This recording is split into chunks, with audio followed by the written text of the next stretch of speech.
imaltuu karaa torban lama dura beellama qabadheen ture.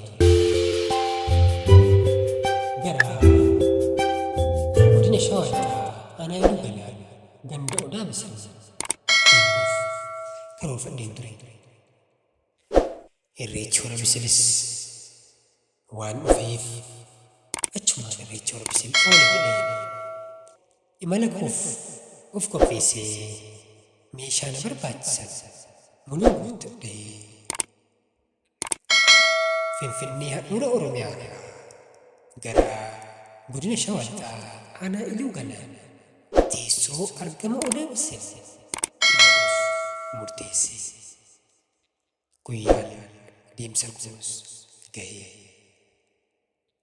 Guyyaan deemsa koo yeroo ga'u qodaa koo hunda qabadhee meeshaa kaameeraa waan hunda guuttadheen konkolaataa koo qabadhee imala koo qajeele.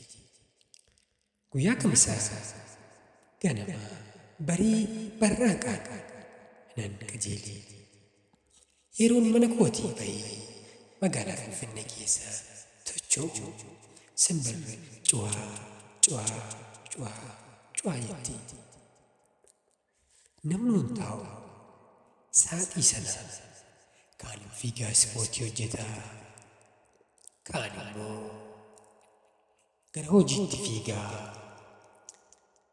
Waama hunda ilaalan magaalaa bareedduu Oromiyaa kana daawwachaa imala koo itti fufee. Imala kunis gamaaf gamana ilaalaa waan akkas namatti bareedu. Maal akkas uummanni dafquu himu, uummanni hojjetu. Waa baay'ee taajabaan imala koo itti fufee utuman deemnee dildila wayii jala gahee. Dildila wayii jala yeroo gahu ijoollee walitti baay'atanii sharaa uffatanii hin jijjiisu. Baay'een nahee itti siqee makiinaa koo dhaabbadhe. Yeroo makiinaa koo dhaabu sareen jala mukkee jiru nan une. Akkan sirma masaawatii gadi buusee jaratti hin dubbannee na dhorkee. Waa tokko nurraa hubadhee sareen sun akkamitti akka jara eegaa jirtu na ajaa'ibsiise. Saree sanaa jiru namuu jaratti siqee waajjira gochuu fi waajjiraaf gochuu hin danda'u. Baay'ee na ajaa'ibee sila kanneen faana isa'uu barbaadu saroonni itti na butuu didan. Anis ajaa'ibsiifadhee gizeen akkasitti jaraa keessaa ilaala. Ijoollee xixinnoodha. Ijoollee haadha jalaa ba'uu kunneen baay'eetu kudhanii ol ta'an bakka tokko maratanii ciisu. Na ajaa'ibee sammuu yaa jireenyaa jedheen imala koo itti fufee Finfinnee keessaa bahee yeroon magaalaa hoolotaa ga'u ijoolleen barnoota barattootaa natti karaatti natti dhufan. Ijoollee barattootaa yeroo ilaalu yuunifoormii jara uffatanii babbareedanii. Ijoolleen lookoon kun natti dhufan. Ijoolleen tarka qabaa harka itti raasaa imala koo eegalee. Sa'aatii gara naannoo sa'aatii 2:00 ta'eera. Hoolota gad darbee utuma deemnee bakkoota ajaa'ibaa dachee Oromiyaa akkas bareeddu daawwachaa imala kiyya itti fufee. Dhuguma dubbachuuf dachee akka Oromiyaa kana bareeddu an hin agarre. Bakka baay'ee deeme garuu dachee akka Oromiyaa kana bareeddu takka illee hin agarre. Hoolota gad darbee utuma deemnee amma naannoo sa'aatii 2:00 darbee jaldeessi qamalii karaatti yaa'ee waa nyaataa waa funaannataa qabeenya Oromiyaa kunis qabeenya Oromiyaati jedheen ilaalaa, kolfaa, bashannanaa, qilleensa Oromiyaa badhaatuu jiitu fudhachaa imala koo itti fufee.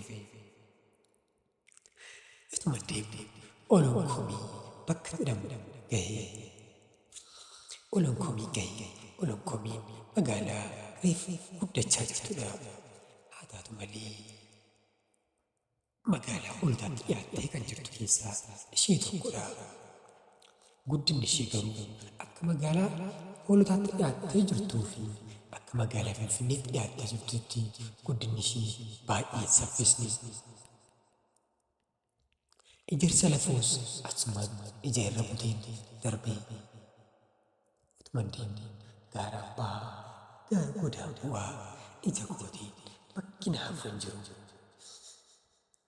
Dachii bareedaa miidhagaa walalii diriiraa sulula lafa Oromiyaa ilaalaan itti qajeelee utuma deemne ammaa burqaa qabsoo Oromoo biyya gootaa magaalaa Gincii dhiyaadhee tapha sanatti magaalaa Gincii argee baay'een gammadee. Anis magaalaa Gincii ga'uuf saffisa konkolaataa itti dabalee ittuma fufee. Magaalaa Gincii yeroo ga'u uummanni hojiidhaaf daandii cufamee wal keessa yaa'aa itti nagadaa baay'ee ho'ituuf namatti toltudha. Gincii keessa garuma dhufee bakka bashannanaa wayii Gincii keessaa akkan bahe arge. Bakka kanatti garuu mooya dhiyeessu darbuu sa'aatiin kunis natti deema waan jiruuf yeroo asii ol deebi'uun gorii itti bashannanee ittiin bohaara jireenya bira darbee utuma garaana nyaatu magaalaa Gincii keessaa bahee. Magaalaa Gincii keessaa bahee magaalota xixiqqoo waan akka Meexxii gahee. Meexxiin bakka yeroo balaan konkolaataa itti mudatudha jedhamtee maqaa ishee beekamteetti. Meexxii irra bahee as gorii irra bahee imala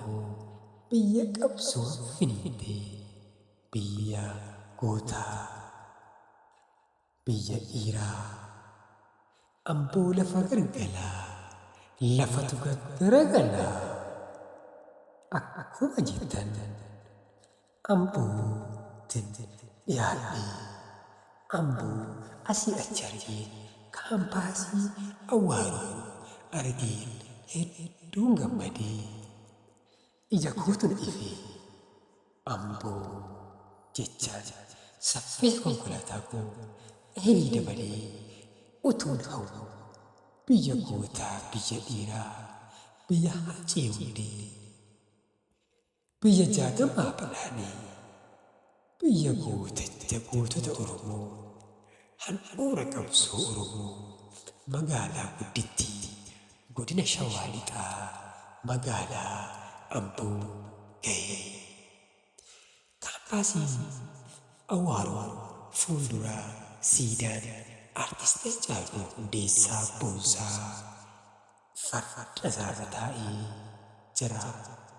Baay'ee yeroo achi ga'u makiinaa koo keessa dhaabbadhee dhaqee harka koo bal'isee siidaa Haacaaluu fuuldura dhaabbadhee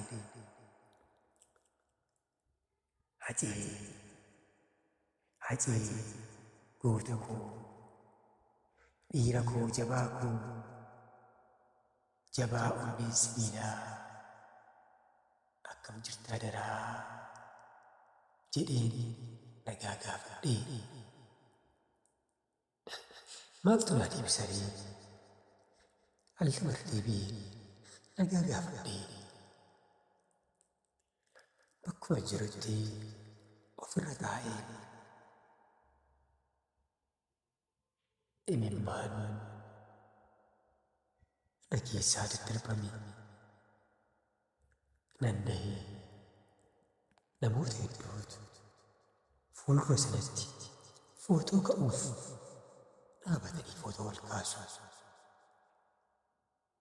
Gizeedhaan miira keessa seenu namoonni achi jiran hunduu hinnaan kan sira kolfaa taphataa footoo kakkaa jiran miira keessa galanii hunduu nafaana gaddan.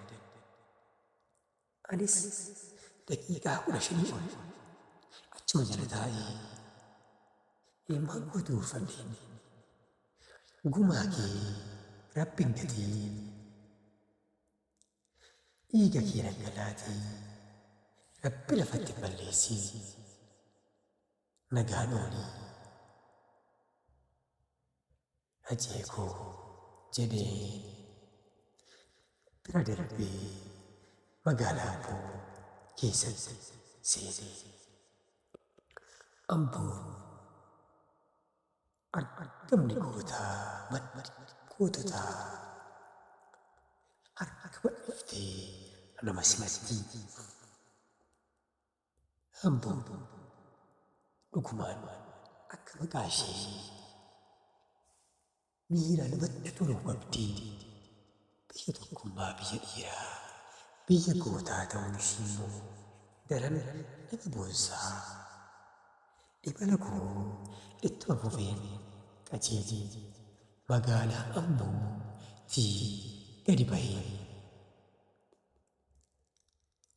magaalaa Tokkee Kuttaayee Gudar biyya dhalootaa Piroofeesar Mararaa Guddinaa ga'uuf imala koo ittan fufee